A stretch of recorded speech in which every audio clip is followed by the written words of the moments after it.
Hi, Shalom. Welcome to the Chai Academy. This is Rabbi Sachs. Welcome. So we are taking a break from the Holocaust, and we are delving into Pesach, Passover. We could talk about, we will resume talking about the Holocaust and the history, etc. But I think we have practical things pressing, and that is the Jewish holiday.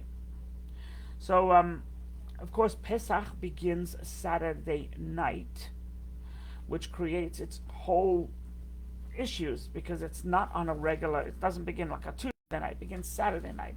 And it happens, by the way, once every 9 years or so, that Passover falls out on Saturday night. Because it falls out on Saturday night, there are a number of things you should know. First of all, the fast of the firstborn, and it's usually the day of, but we can't fast on Saturday, not allowed to. And the sages said, you know what, if we can't fast on Saturday and we push it up to Friday, why fast on Friday? If we're pushing it up already, Friday, you got to prepare for Shabbat. So the fast is actually pushed up till Thursday. And of course, a firstborn, or if you have a child that's a firstborn that's under bar mitzvah, you have to fast as well, and but you can avoid fasting by hearing a siyum, a completion of Mishnah, Talmud, and the Chai Center. We will have a live siyum at 8:30 on Thursday morning, or we have a Zoom, so you can, I can even put it in the comments. Let me see if no, that's not it. Whoops. I have to. No. Okay, so I have to. Maybe I'll do it a little later. Yeah, Zoom.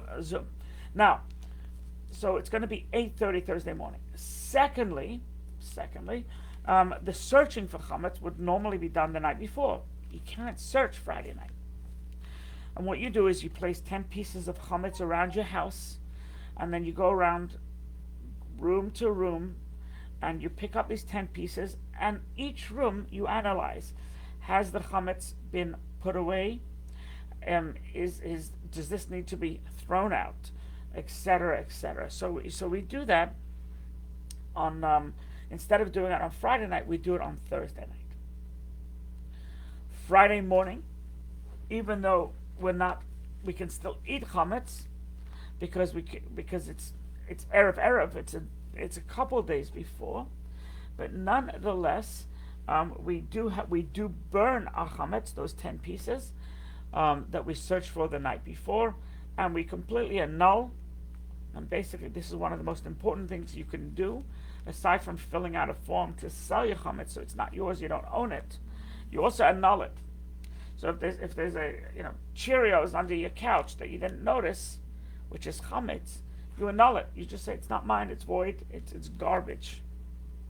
And so you rescind ownership of it. And so in any language that you know, all the leaven, anything chametz in my possession is completely annulled by me. It's not mine, and whether I know it or I don't know it, it's just not mine. Essentially, that's the gist. Then Friday, the rest of Friday, one prepares not only for Shabbat, but one prepares anything you're going to use at the Seder. So you got to boil your eggs to have eggs. You got to take your shank bone or your chicken neck and roast it on Friday, because you can't do it on Shabbat. You have to get the charoset ready. You have to crush your maror, grind your maror, all on Friday. Because on Shabbat, you're not allowed to do it. It's Shabbat. You can't prepare food for Saturday night. So everything has to be prepared. Everything. And, and including the food, by the way, because you can't prepare it on Saturday, including your meal. You can't prepare it on Saturday. And if you put it in the oven Saturday night, which you can do, it may not be ready, or it may be ready. Depends how long your Seder is. I'll leave that up to you. But on Saturday, you cannot cook. You cannot prepare. So those are some of the complications. Now, on Saturday morning, one has to give up, stop eating chametz at 10, about 5 to 11, and therefore, in many temples, many synagogues, many shuls, they'll start their service much earlier to give you a chance to have chametz, and then you're done at 10:50, at 10:54, 10:55, and then you're done. So I know at the Chai Center, instead of beginning at 9:30, we're going to begin at 8 a.m. And that way we'll be done. We'll make kiddush. We'll take a little bit of chametz that we have left. We'll consume it, so there's none left over, and then we will be able to continue with the rest of our kiddush, which is Passover food. If you have any leftover chametz, you have no choice but to destroy it. You cannot burn it on Shabbat. So what you're going to have to do is you're going to have to flush it. But it's a pity to flush bread. So what you should do is just have a little, not too much, and finish it before 10:54. And then Saturday night, the Seder is as usual, and we go through the Seder. Seder means order. We go through the Haggadah. We go through the rituals, the matzah, the 4 cups, etc., etc. Now, just a couple of things you should know, that it has to be 4 cups of grape juice or wine. Your cup has to have the ability to contain more than 3.6 ounces. So it can't just be a 1 ounce cup, a 1 ounce little or 2 ounce or a 3 ounce Dixie cup. It's got to be a minimal, I would say a 4-5 ounce cup. And each cup you have to have a minimum of anywhere from 3.2 to 3.6 ounces. So you cannot just have a sip. That's not considered biblically having a cup to drink. So 3.2, even take that lighter number. It's not a lot of wine, but you have to have it. So you can't just take a sip and done. It has to be an amount. Likewise with matzah. Matzah, you cannot just take one little bite. Matzah, you have to have at least an ounce of matzah for that night, for each night of the Seder. Yes, it's true that you probably should eat more because there's different times we eat matzah in the sandwich, without the sandwich, and then the afikomen we eat, etc. But the bottom line, here's the bottom line. If you can have an ounce of matzah, then you have fulfilled your biblical obligation. If you have 4 to 5 ounces of matzah that night, you have fulfilled your rabbinical obligation. Me personally, I have 4 to 5 ounces of matzah, and I'm pretty much done. I don't really eat anything else because I'm full. It's too much for me. But it's more important to eat the matzah than to eat the gefilte fish and the chicken. So so that's, and likewise with maror. Maror, you also have to have an ounce. So you can't just take a little bit. You have to have an ounce. And the way we do it, because an ounce of maror is question is it by weight or volume, and it seems to be it's by weight. So what we do is we take some maror, some horseradish, ground horseradish, and we place it in romaine lettuce in order to get the weight and the volume up. And the romaine is considered maror because its root is bitter, and that's how we consume the maror. If you have specific questions, by the way, you may ask here or contact me at rabbi@thechaicenter.com. So the Seder is and this is another part of the mitzvah, that aside from the wine and the matzah, the food and the edible components, the Seder is we need to talk about the Exodus. It's not if we just sit together and drink our wine, eat our matzah, and we haven't said that we were slaves in Egypt and God took us out and there was 10 plagues and God split the sea for us, etc. If we don't get minimally, we do not we do not get the story, the gist of the story, then we're lacking a component. Now, the Haggadah is a number of pages. Um, if people are getting tired of all these pages, yeah, you can skip a lot. Just make sure you get the gist. If you don't get the entire thing, it's important that the kids attend the Seder. So if they're getting tired, let them sleep, but just make sure that you allow them to say the Manishtana and they hear a little bit of the Seder. The purpose is that we need to convey our story. We need to convey, those who do not learn from history are doomed to repeat it. And Passover, it's a historical episode, but it's also more than that, as we'll explain as we go along. So 4 cups, matzah, the maror, and I'll tell you an interesting custom, and it may even be more than a custom, is that roasted meat on the first night of the Seder is not appropriate, because we're not allowed to emulate the Holy Temple. And we used to offer up the roasted Paschal sacrifice. It used to be roasted. Therefore, we shouldn't roast it. We can bake it, we can boil it, we can cook it, just not roast it. And the difference between roasting and baking is liquid. Is there liquid there? So to roast it without any liquid is too close to what happened in the Holy Temple. Roast chicken is very different than roast meat. You can have roast chicken. Roast meat is and if you do have roast meat and it's not a lamb, then it's probably not the worst thing. But in general, we try to avoid roasting. We do it both nights. Both nights are equally important, even though in Israel they do it only one night. In diaspora, anywhere outside of biblical Israel, we do both nights, and this is something we've been doing for thousands of years. Temple time, Talmudic time. And so we can't cop an attitude, I'm only doing one, because then we're straying from a tradition that we've had for many, many, many years.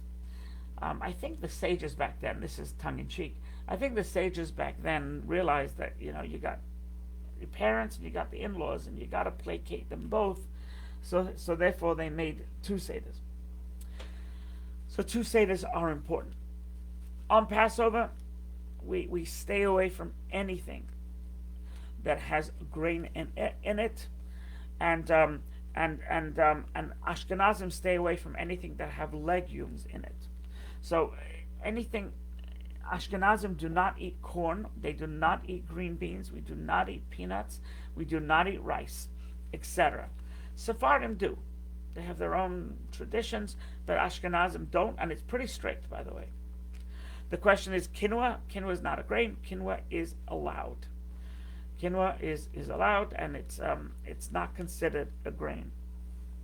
To me, it's not considered food, so it's definitely allowed. And throughout Passover, throughout the 8 days, we don't have anything with anything with grain in it, God forbid, biblical, or legume, rabbinical, Ashkenazi, rabbinical. And we have to be careful what we buy. Even if the ingredients don't say that it says it's grain free, we've got to be careful. There's certain things you can buy anytime. You can buy anytime. For example, kosher meat or chicken, you do not have to worry. It does not need a kosher for Passover label. Tofu is forbidden on Passover. Soybeans are forbidden, so tofu is forbidden. Tofu is forbidden, as you know, Lenny, 365 days of the year, in my estimation. So meat and chicken you're allowed to have on Passover without any special endorsement. Milk without any special endorsement. Eggs. Plain coffee, not flavored and not decaf. Regular caffeinated coffee. A new jar, a new can, is absolutely fine. Sugar, pure sugar, is fine, whether white or brown. Once they start mixing the coffees and start mixing the sugars, etc., be careful with sweet and low. It's sugar, not sweet and low. Now, and there are other things. Olive oil, pure olive oil, not a problem. Fruits, vegetables, and are all not a problem. Some people peel because there's the wax that they place outside. Is that a corn wax, etc.? Other people just wash. And if it has an orange peel, you don't have to wash it because high fructose corn syrup is a no. Corn syrup is out. In fact, the difference between Coca-Cola on Passover and Coca-Cola during the year is on Passover, Kosher Pesach, Coke is sugar. Throughout the rest of the year, it's this corn syrup. Many people wait all year to buy the kosher for Passover over Coke because it's a dream come true. Tea, regular tea, not flavored tea. Regular tea is fine. You can buy any, and you do not have to be concerned. Likewise, anything that's just has that one ingredient, it's probably fine. Once you start mixing ingredients, you have to be concerned what happened there. So, for example, seltzer, plain seltzer, plain Perrier, doesn't need flavored seltzer water.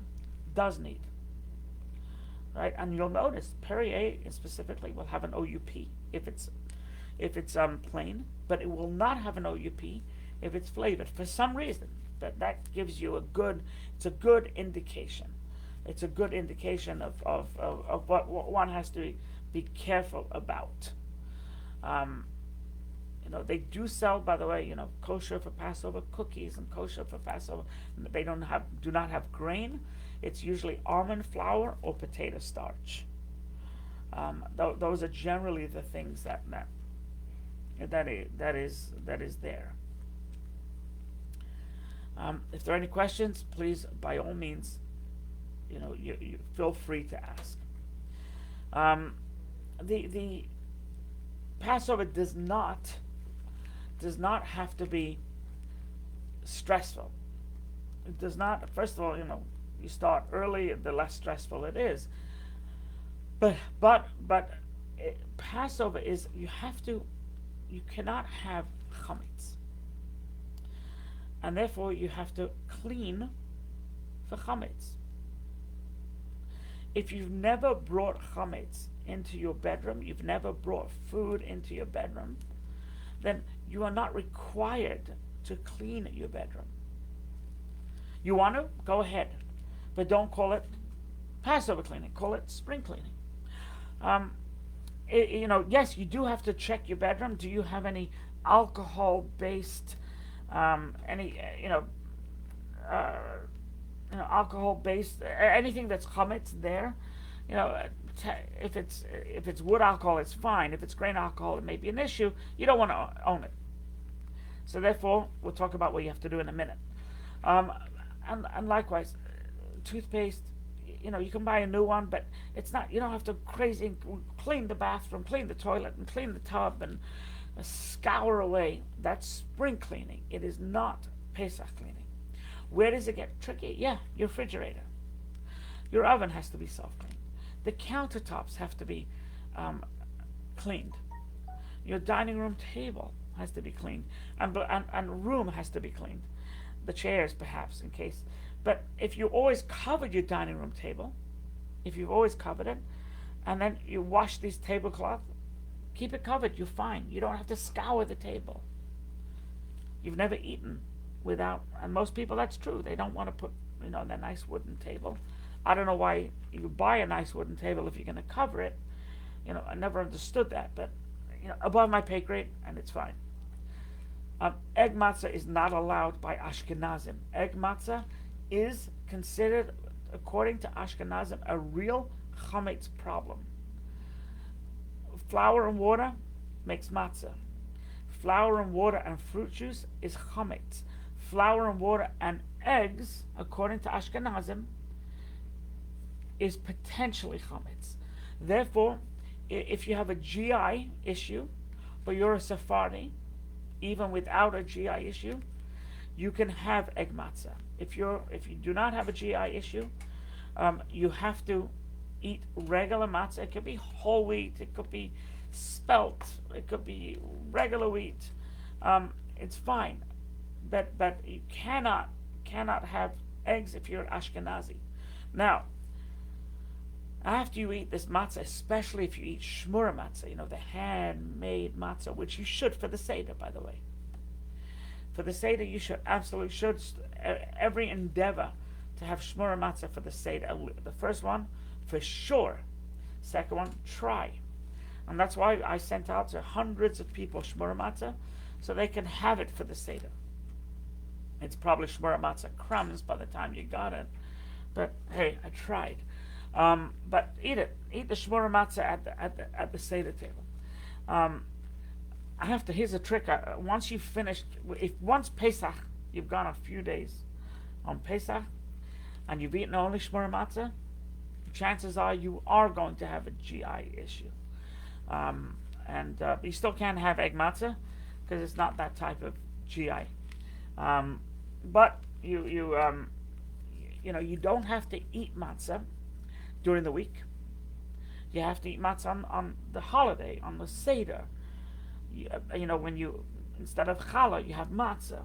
But during the week, you don't have to eat matzah. You're not allowed to have chametz, but you don't have to eat matzah. It's very critical. So people have issues with it. It's hard. And by the way, those that are celiac, and they need to eat gluten-free, there is oat matzah, kosher for Pesach, oat matzah, and that's fine. If you're not a celiac, you should have wheat matzah. That's the ideal. I don't think they let oats in the Holy Temple, for example. They never allowed oats. They allowed wheat. So we try to eat wheat because that's the closest. That's what was an acceptable offering, etc. You're not allowed to eat chametz. You're not allowed to own chametz. Now, because of that problem, that you're not allowed to own chametz, technically, you have to go to your closets, take your cereals, take your pastas, take anything that has a potential chametz, even an admixture of chametz, even if it's 1,000 to 1, and either throw it out or give it to your non-Jewish neighbor. Can't give it to a Jewish neighbor; they're not allowed to own chametz either. So what do? And also our pots and pans. Do we have to kosher them? They have chametz absorbed within their walls. So what do? So you're not allowed to own it. You are allowed to store it. You're not allowed to own it. So what we do, and this is it's actually a contract that we make with a non-Jew, and basically is I am selling my chametz to you, and I'm selling to you. It's yours. After Pesach is over, I'm going to buy it back. And you fill out this form and you sell it to a Gentile. Now, in order for you not to have to find your own Gentile, and because of the intricacies, what you do is you fill out a form. You fill out a form and allow me to be your proxy, and I'll sell it to the Gentile. So if you haven't done it yet, it's imperative you do it. So you can find the form at sellyourchametz.com. Sellyourchametz.com, and you will empower me to sell your chametz for you. So very important you do this, and you're running out of time because this has to be done before Friday, latest Friday. Friday morning. So after Friday morning, it's going to be a real issue. So get that done ASAP. There's no charge, and it's my pleasure. Just get it done. Get it done. It's very important. Now, once you know you've sold it to the Gentiles, not yours, you can store it. You can store it. You can leave your Cheerios in your pantry. But what they tell you to do is, because 300 and 57 or 56 days a year, you are going into the pantry and taking out the Cheerios, going to the pantry and taking flour, going to the pantry. You don't want to go into the pantry. So what you do is you do one of two things. Either you block off the pantry with a piece of, string, tape, whatever, paint, tape that you can remove easily, and block it off. Don't go in there so you don't make a mistake. Or cover a shelf that has the chametz on it, and the other shelf is clean for your Pesach stuff. So you can just take a sheet, take a towel, and just cover it over that shelf, cover it over the floor, or close your closets. One of the two. Like in my house, I just put a piece of tape, an X blue painter's tape, over all my closets that have chametz in them, and I don't open it. And the blue tape is a reminder not to open. So that's the easiest thing you can do. Some people put away their chametz dishes and they bring out their Passover dishes. You can do that. To me, it sounds like a lot of work. So what I do, I don't remove one dish from my closets, not one pot from my closets. I just seal them off. Sold it to the Gentile.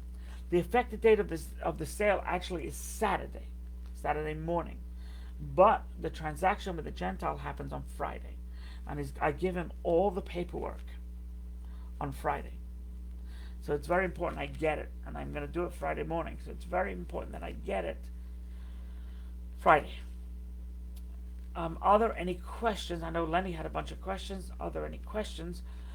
If so, you can ask here. If you have specific questions, ask here, or rabbi@thechaicenter.com. Once again, Passover doesn't have to be difficult. It just has to be smart. What things should you throw out? A sponge,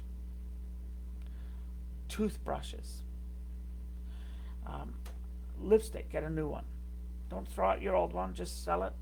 Anything that's been in your mouth, you should throw out or replace. As far as a retainer, you should pour hot water over it. Just kosher it, essentially, just like you would do a pot or a pan. But other than that, wash your towels, wash your tablecloth. You don't have to, go out crazy and buy a new one. And anything that's been opened, even if it's not chametz, but you've used it during the year, just buy a new one. Peanut butter is chametz, is legumes, so you wouldn't buy peanut butter anyway. But let's say margarine, just get a new one. Just get a new one. Open a new one.